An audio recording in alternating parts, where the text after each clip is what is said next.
السلام عليكم ورحمة الله وبركاته متتبعي الأوفياء، وش راكم؟ إن شاء الله تكونوا كامل بخير وعلى خير. الوصفة تاع اليوم هي صلصة البشاميل. عبالي كامل يعرفوا صلصة البشاميل، لكن نحاول دائما نحط لكم الفيديوهات باش اللي يدخل قناتي يلقى فيها وش يخصه. هنا الصلصة تاعي تاع البشاميل بكل أسرارها وبكل النصائح اللي قادرة تفيدكم، صدقوني لي كلها يحسها كريمة الجبن وليس صلصة البشاميل. كما راكم تشوفوا انا عندي مكونات، ضاعفت شويه المكونات لاني راح نعمل كميه لا باس بها.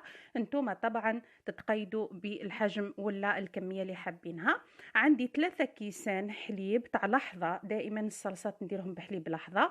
عندي ملعقتين كبار زبده وملعقتين كبار فرينه. عندي ملح، فلفل كحل وثوم بودره. هنا الكاس اللي كيلت به هو تاع 200 مليلتر.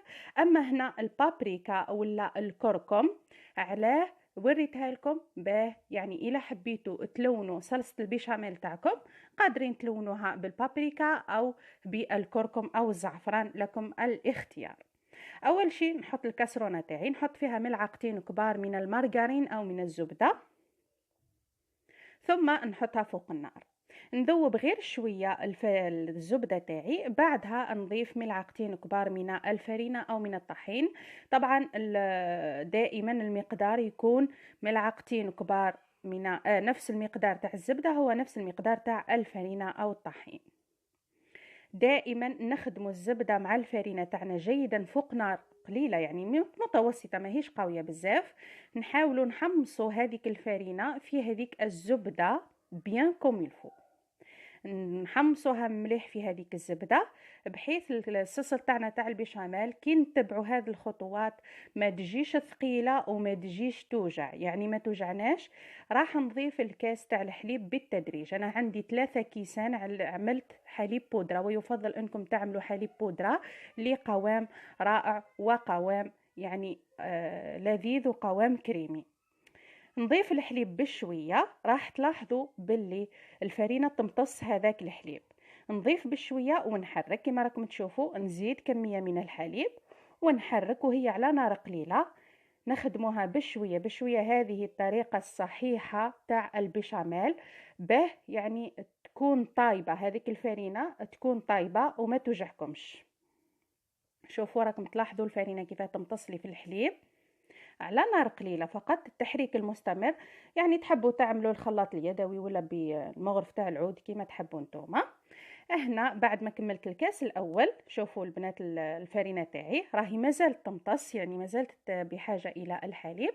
عندي 2 كيسان اللي مازالوا لي. نضيفوا الكاس الاول، نحرك شويه بهذا الشكل، ثم نضيف الكاس الثاني. لو لاحظتوا الحليب تاعي خاثر شويه، هذا راح يساعد لي الكريمه تاعي تاع البيشاميل راح تجي قوام كريمي، وحتى اللي يذوقها تبان له كريمه وكانها كريمه الجبن دون اضافه كميه كبيره من الجبن.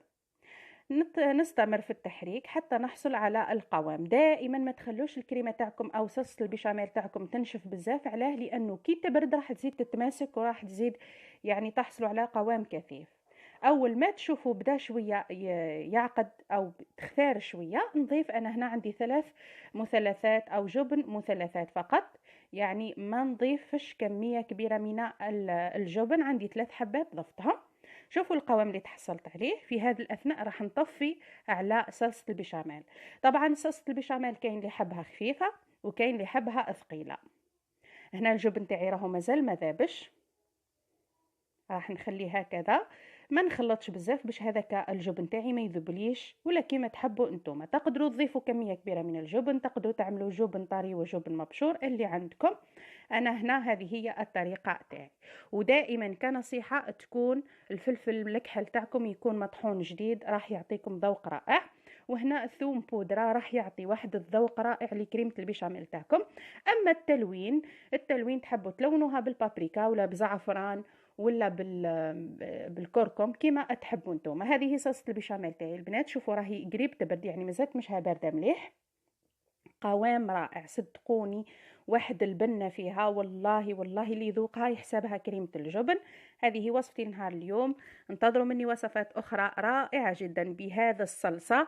نتمنى تدعموني في القناة وما تنسونيش في صالح دعائكم، والسلام عليكم.